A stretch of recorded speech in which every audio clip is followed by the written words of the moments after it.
Ele é líder de comunicação integrada na Bayer Brasil.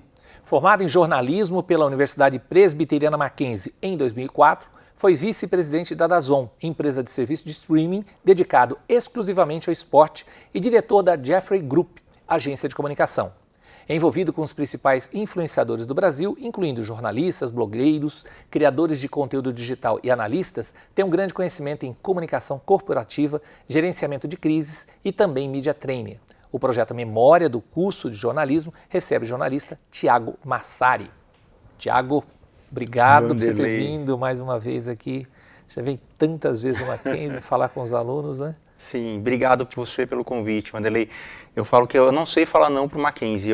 Que bom! Toda vez que eu recebo um convite, meu primeiro impulso é sempre o sim. Eu tenho muito prazer. Para a gente é muito importante e muito legal também, Tiago, você e outros colegas seus para passar essa experiência. Vamos começar pelo básico. Vamos lá. Por que o jornalismo?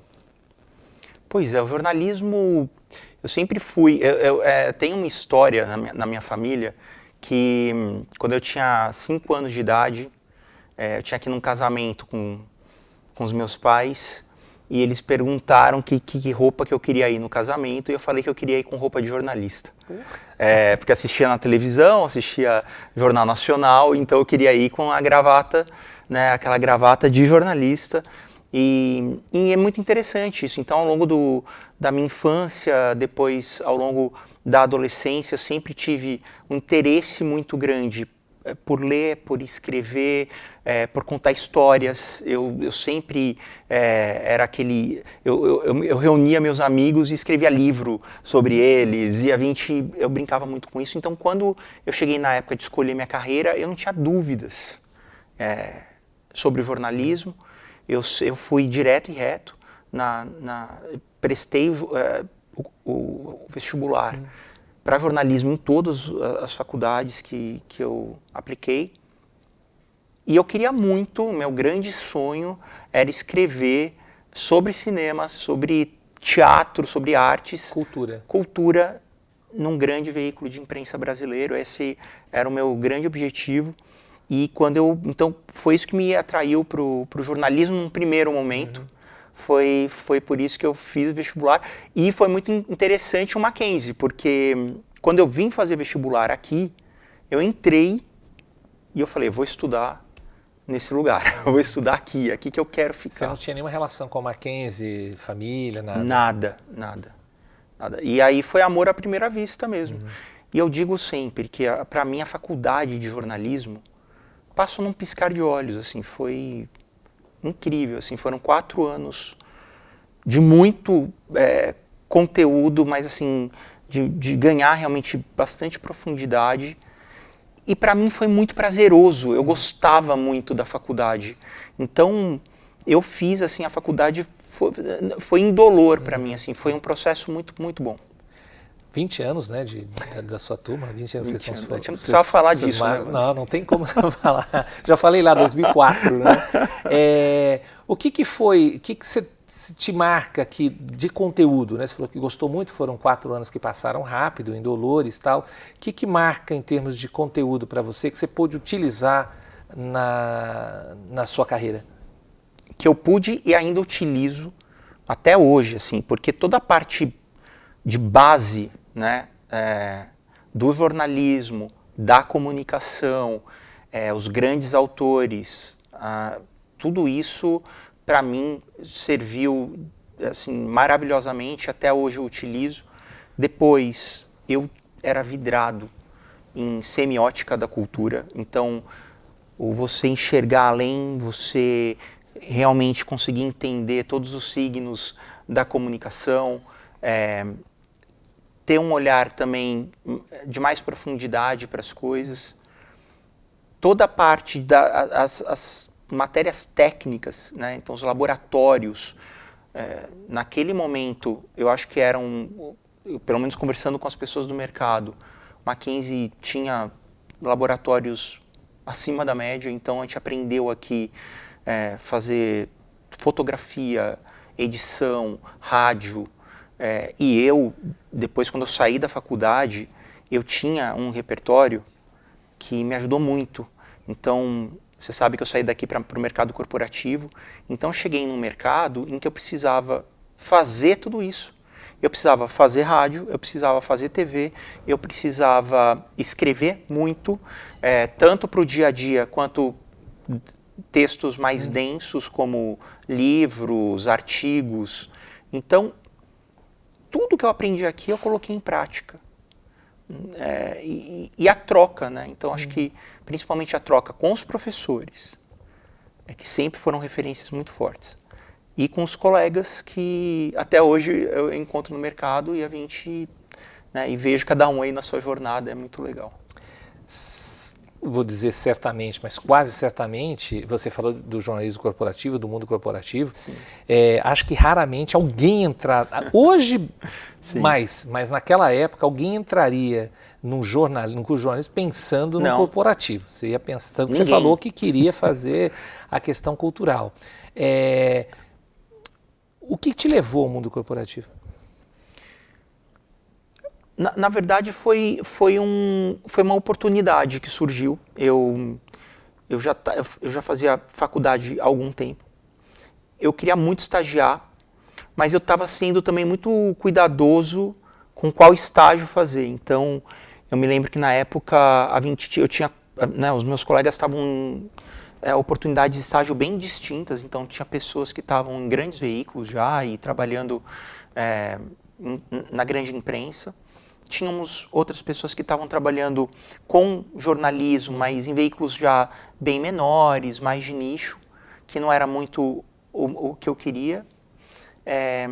E aí surgiu uma oportunidade de uma entrevista de emprego para trabalhar com assessoria de imprensa, porque ninguém falava de mercado corporativo, né? Isso essa expressão não existia. A gente falava de assessoria de imprensa. Surgiu uma oportunidade de entrevista para trabalhar dentro de uma empresa, de uma multinacional americana, a Unisys, ficava na Zona Sul, ainda fica lá até hoje. Eu fui para essa entrevista, mas sem entender muito bem o que era aquilo, né? Mas tinha assessoria de imprensa. Falei, bom, se tem assessoria de imprensa, tá ali junto com o jornalismo. Eu fui fazer a entrevista rolou super bem e eu comecei a atuar naquilo, mas eu comecei de fato sem saber muito bem o que esperar. Eu sabia que eu precisava fazer muita relação e relacionamento com os jornalistas, mas aí que eu fui entendendo, né, que tinha toda uma parte de visão estratégica, né, de entender e realmente buscar criar conexões com os jornalistas e com os veículos, entender profundamente a cobertura editorial de cada veículo e como que a gente contava a história daquela empresa, com os porta-vozes, dentro das realidades das redações da época. Na época, os jornalistas, eles tinham... primeiro que as redações eram gigantescas. E definidas, né? Super bem definidas. E a gente, né, precisava fazer um trabalho muito bom de compreensão prévia do jornalista e da linha editorial do veículo para poder fazer uma sugestão de pauta, né? Então, você precisava ser muito assertivo.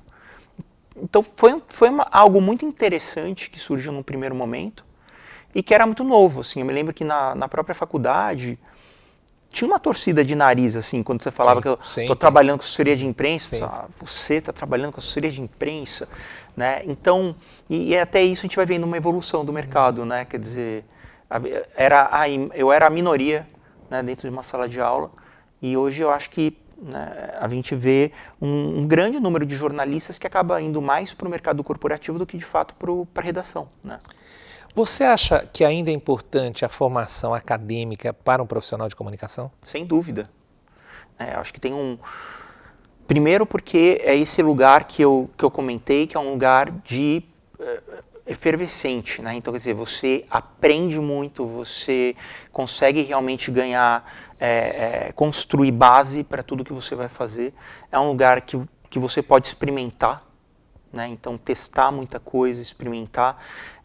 Você troca com muita gente que também está atuando junto com você no mercado, que está começando a carreira junto com você no mercado.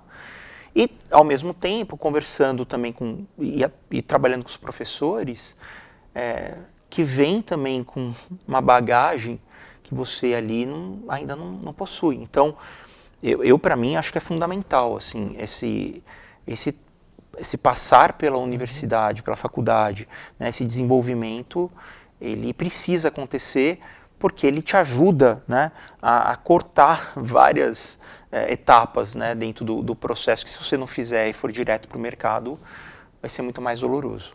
Mudou muito, a comunicação ela muda muito rápido, Sim. 20 anos então, Sem dúvida. é muita coisa. Que formação que um jornalista ou vou falar do comunicador, deve ter para essa gama que você tem hoje de possibilidades no mundo da comunicação? Que formação é essa? Bom, primeiro ele tem que ser apaixonado por conteúdo. Eu fiz um post ontem sobre isso no LinkedIn, porque conteúdo é uma coisa que hoje todo mundo faz, mas poucos fazem bem. Né? O que é o conteúdo, né? Você precisa ter, assim, a gente está na era da distração, né, Vanderlei? Assim, mais do que nunca, as pessoas elas estão distraídas, elas estão o tempo todo distraídas, e hoje a grande disputa que acontece é pela atenção. A atenção ela só vem a partir de um conteúdo que é considerado relevante. Então, seja ele um texto, seja ele um vídeo, seja ele um infográfico, o conteúdo pode ser de qualquer tipo. Ele tem que ser um conteúdo relevante, né? Ele tem que ser um conteúdo de impacto, ele tem que ser um conteúdo que faça sentido para a tua audiência e que não seja efêmero, né? Acho o grande ponto hoje é você construir algo que não seja esquecível, né? Então, nesse grande momento de distração que a gente está vivendo, construir esse tipo de conteúdo é o grande desafio. Então, eu acho que hoje o comunicador ele precisa ter muito essa visão de como é que eu construo conteúdo com inteligência, com relevância, com impacto. Depois, você tem que ser um apaixonado por tecnologia. A gente não tem mais como dissociar comunicação de tecnologia. A gente, ainda mais com todas as revoluções acontecendo e acontecendo todos os dias, né? Quer dizer, você falou que estou completando agora, acabei de completar em dezembro 20 anos de formado. Foram 20 anos que todos nós vivemos de muitas mudanças impulsionadas pela internet, né, que foi a segunda grande revolução. E na tua época não tinha rede social? Não tinha. Eu cheguei a pegar Orkut já, né, na época do estágio, eu já tinha Orkut ali, acho que o Orkut deve ser de 2003, se não me engano, 2003, 2004. Eu cheguei a pegar o Orkut, mas ainda era algo bem diferente do que a gente tem hoje.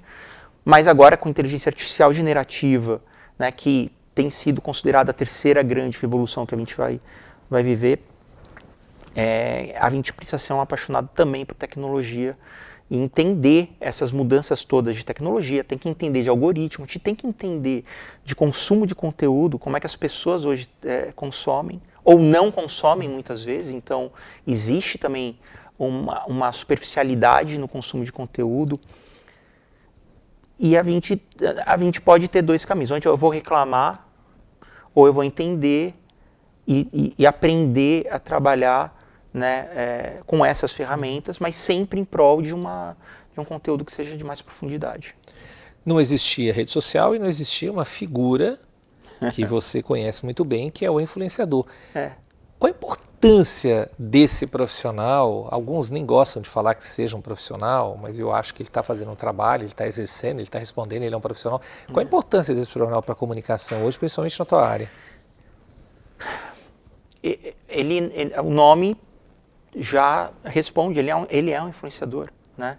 Ele obviamente ele é um produtor de conteúdo. Eu posso ser um produtor de conteúdo e não ser um influenciador, né? Mas ele é uma pessoa que de fato molda e ajuda a moldar a percepção de mundo. Eu posso chamá-lo de veículo? Ele é um veículo? Ele é um veículo. Ele é um veículo, né? Quer dizer, a gente vive hoje uma realidade bastante interessante, porque o influenciador, ele é um veículo, mas o canal dele é uma plataforma que ele não possui, né? Porque a plataforma não é dele.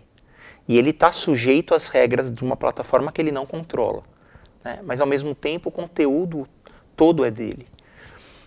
Então, eu acho que hoje é inegável, né, a importância dessa figura. Agora, é uma figura que vem se transformando. Ela também não está parada, ela também está em constante mudança, né? E quando eu falava, inclusive outro dia, de TikTok, acho que a gente está num momento bastante interessante para falar de TikTok. TikTok e as plataformas digitais, elas moldam cultura, elas moldam o modo como as pessoas se organizam, né? Então, elas ditam tendências. E quem está lá fazendo isso são esses influenciadores digitais. Se ele é profissional ou não, a gente vai encontrar de tudo. Eu vou encontrar influenciadores que são super profissionais e que trabalham com ética e que levam a sério o trabalho. A gente vai encontrar outros que não, assim como em qualquer outra profissão, né? Mas a gente tem alguns influenciadores com poder de influência muito significativo, né? Então, e muitas vezes ocupando, né, um lugar que em outras épocas foram ocupados pelos grandes veículos de mídia, né, e que agora são ocupados por uma pessoa, né? Agora, com todas essas mudanças que a gente tem visto, que você tem visto nesses 20 anos, o mercado da comunicação, essa entrada de um influenciador, o jornalista tem importância ainda dentro da comunicação? Não, eu acho que tem até mais importância no sentido de que ele continua, ele não é mais provavelmente um mediador, né? Porque hoje você tem outras formas de acessar e produzir informação, mas ele é alguém que está ali parametrizando e trazendo todo um olhar de checagem de informação, de investigação, de profundidade de conteúdo, de realmente ir atrás de respostas, né? De entender as dores. Acho que a gente tem um movimento, acho que talvez a grande diferença entre o influenciador e o jornalista é que o influenciador ele vai atrás de demandas, ele vai atrás de demandas e gera demandas, e enquanto o jornalista ele tem um olhar, né, apesar da notícia ser um produto, né, apesar de ser um modelo de negócio, ele ainda tem um olhar e um papel social, né, que é Esse diferente. seria o diferencial? Eu acredito que sim. Que é muito diferente do papel do influenciador. E, inclusive, né, a gente vê, até quando a gente entra em alguns temas que resvalam em questões éticas, inclusive de influência dessa pessoa, desse influenciador, muitas vezes o que a gente vê de retorno é: mas se você está eu estou dizendo para você fazer, mas você está fazendo isso porque você quer, né? Então, a gente tem também, eu acho que o jornalista, por natureza, ele tem questões também éticas significativas, que são importantes num mundo que está cada vez menos sabe a diferença entre o que é real e o que não é. O jornalista entra como esse farol, né, ajudando as pessoas a entenderem o que de fato é real. Tiago, a gente fala muito em fake news no jornalismo. Sim. E agora a questão da inteligência artificial. Na tua área de atuação, isso é discutido? Super. É super discutido porque eu tenho uma frase que eu digo o seguinte: quando você não sabe a diferença entre o que é real e o que não é real, tudo é real. Porque eu hoje não consigo mais saber e discernir por conta própria se um vídeo que eu estou assistindo teu de fato é um vídeo seu ou não. Né? E por isso é nesse ponto que eu digo que o jornalismo tem um papel fundamental. Até pouco tempo atrás, eu conseguia, de um aspecto até biológico, olhar para um vídeo e saber se ele tinha tido algum tipo de alteração. Hoje eu não consigo mais. A voz nem? A voz está sendo totalmente copiada, a boca é modulada para caber as palavras que foram postas ali. Então, a gente está dentro de um contexto, né, que a fake news, e aí quando eu vou para deepfake, eu estou indo para um lugar muito mais obscuro, né, em que, de fato, fica quase impossível para uma pessoa comum olhar para aquilo e saber se, de fato, aquilo é ou não verdadeiro. Então, é isso, assim, a gente... E hoje o grande questionamento, outro dia eu estava correndo lá nas redes sociais e me deparei com um vídeo de um grande executivo, de uma grande marca, e foi muito interessante porque o pensamento que eu tive foi: eu não sei se esse vídeo é real. E ele estava falando de uma parceria que ele ia fazer com uma outra empresa, e foi muito louco, porque eu tive aqueles 10 segundos ali de choque, em que eu fiquei tentando buscar referências para entender será que eu estou diante de um conteúdo verdadeiro ou será que eu estou diante de uma manipulação? E aí é onde a gente precisa recorrer ao jornalismo, né? Então o jornalismo, acho que ele cada vez mais vai ter esse papel de ajudar as pessoas a compreenderem o mundo dentro de um mundo que está cada vez mais incompreensível. Né? Num mundo cada vez mais incompreensível, valeu a pena fazer jornalismo? Super. Eu sou muito suspeito para falar assim, eu tenho muito orgulho de ser jornalista, então, para mim, é uma formação que fez muito sentido naquela época e continua fazendo muito sentido até hoje, né? E eu atuo no mercado de comunicação e assim, eu sou muito agnóstico nesse sentido eu trabalho com pessoas que são publicitárias, dentro do meu time.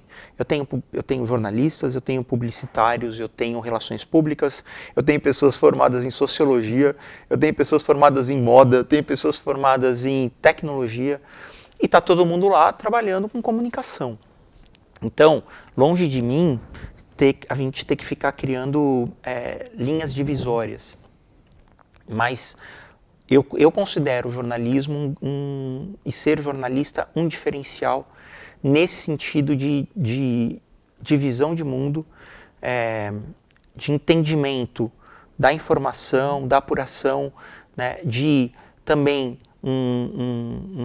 de um entendimento ético, e de saber da responsabilidade que eu tenho quando eu estou tratando com informação, seja em que plataforma for, seja em qual meio for, né, entender o poder que essa informação tem para o bem e para o mal. Então essa responsabilidade, né, eu acredito que venha muito dessa formação. Você falava para mim de um modelo de jornalismo recente. Eu queria que você falasse um pouquinho sobre isso. É o jornalismo de solução. Né? Então, a gente vê várias tendências que estão surgindo no mundo. E esse é o solution journalism. Ele é um jornalismo que ele traz, né, a base do jornalismo, que é você fazer o relato de fatos, de acontecimentos, apuração de informação, né? Então você trabalha com um modelo de reportagem, mas você extrapola isso no momento em que, a partir do relato, o jornalista ele também vai em busca de soluções. Né? Então, eu como jornalista tenho um compromisso que vai além de eu trazer um retrato da realidade, mas vem com ele uma responsabilidade de ajudar a melhorar ou a transformar essa realidade que eu estou retratando ali. Então é algo muito novo. E eu acho que a gente vinha discutindo, né, sobre isso, como que o jornalismo também ele vem se ressignificando ao longo dos últimos anos e ele vai continuar se transformando. Né? E que bom, acho que isso é algo muito positivo, porque ele está se adaptando justamente a essas novas necessidades e um novo modelo de mundo e de como as pessoas... Talvez a importância e a relevância do jornalismo, que continua sendo muito grande, mas que vai ganhando novos tons conforme ele vai entendendo também o papel dele nesse novo momento.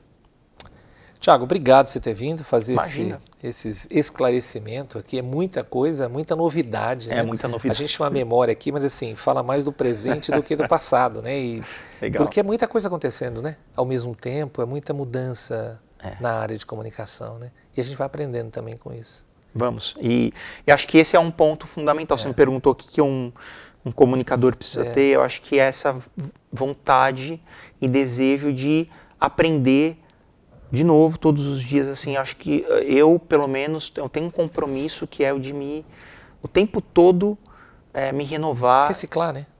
É preciso, né? Então, assim, eu não posso ver uma tendência chegando e falar assim, isso é bobagem. Né? A gente sabe de histórias de grandes empresas, inclusive, que quebraram, que eram líderes nos seus segmentos, e quebraram porque olharam para uma tendência chegando e falaram, isso é bobagem. Eu acho que o jornalismo fez muito isso durante um tempo, com a internet, com as redes sociais, com os próprios influenciadores. E a gente não pode se dar esse luxo. Né? A gente precisa estar o tempo todo movendo e transformando. Obrigado, Thiago. Obrigado mesmo. Obrigado por ter vindo. Valeu Obrigado, pelo convite. Obrigado.